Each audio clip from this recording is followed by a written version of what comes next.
شكرا ربي شكرا هديت قلبي.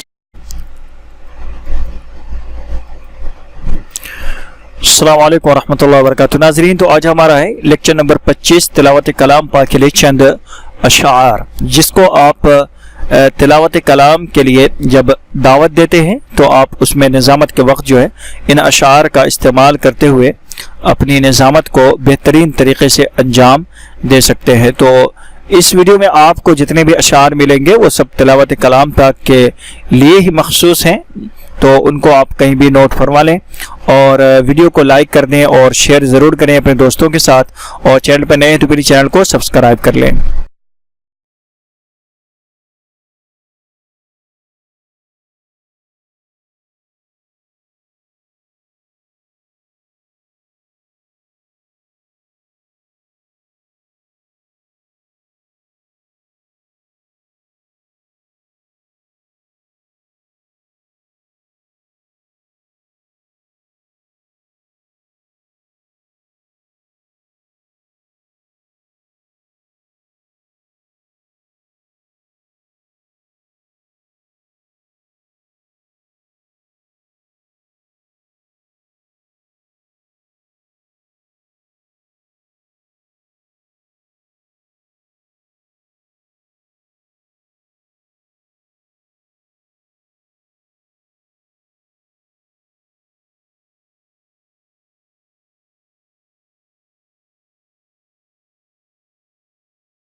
مولاي صل وسلم